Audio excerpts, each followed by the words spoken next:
ma'am, Kuya Carly, Ate Sara, bakit po nandito tayo ngayon sa Tanay?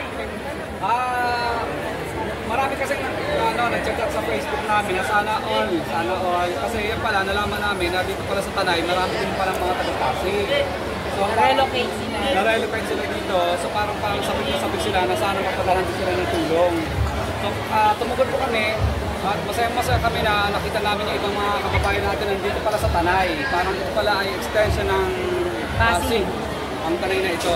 So nag-pass kayo tayo, very cooperative naman po yung mga leaders nila dito, mga presidente, at tutuwa sila at kanayan.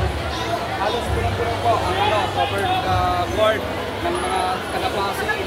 At iba din po, yung mga kasama dito, welcome din namin kahit hindi mga taga-Pasig, kahit mga taga-Tanay talaga na nandito, kasama ng mga taga-Pasig. Welcome namin, yung mga walang sakit, dito pa rin.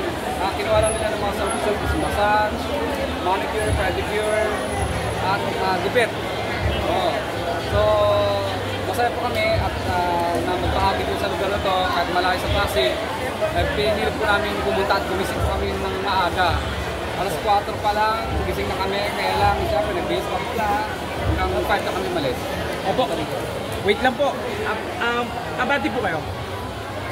Konti pa po. Yan. Approximately ilan po yung mga beneficiaries natin, recipients po? Ano yan? Approximately, nasa ilan po?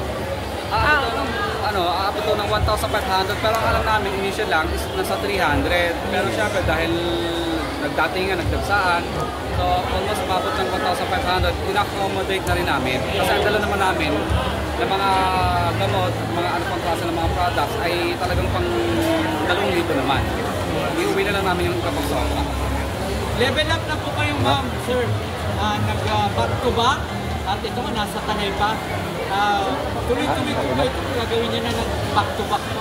Yes, back to back ang medical missions natin ngayon kasi sa sobrang daming request, gusto namin i-pacify lahat. So, tomorrow nasa Barangay Palatio kami.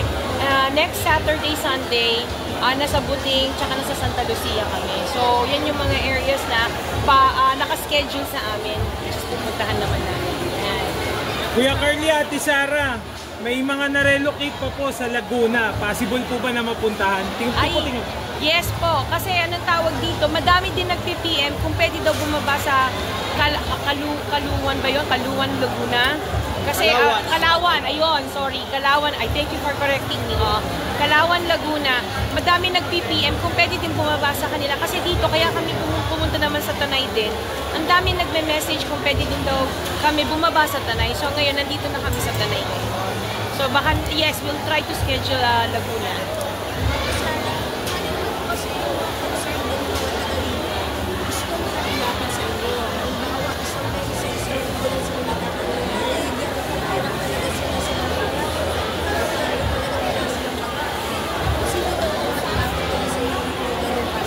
Yes, actually, as far as here, no, nakakarating naman sila sa office namin. Ang dami kong request na nakakarating sa office namin galing dito sa Tanay. So, binibigyan din namin sila ng financial assistance at medical assistance. Basta magpadala lang sila ng sulat sa office, which is minsan yung mga HOA nila or yung mga leaders nila, yun yung nagdadala sa office namin para mabigyan sila. Bali kang parugtong ng namin. Actually, may dala kaming water truck dito para dalpitin po namin yung fire truck, water truck. May naman po tubig yun para umigib sila. May requested po silang 10 perasong container na malalaki na pwede daw paglagyan ng tubig. Kaya yun po ang tubig po na yung parang container po. Hindi man nila maubos yung laman ng water truck po namin. Doon po namin ilalagay sa mga container na request nila yung tubig. Pero ang alam ko, no, may nag-PM din sa akin na homeowners dito. Okay na yung water nila dito. Parang nasira lang yung pump water station nila.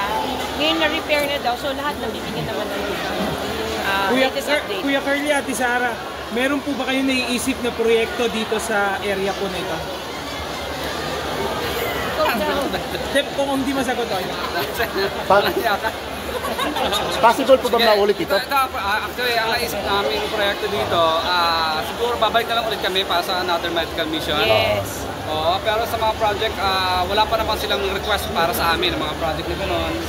At hindi rin namin pakailaman yung tubig ko sa tubig nila dahil na-apply ko yun sa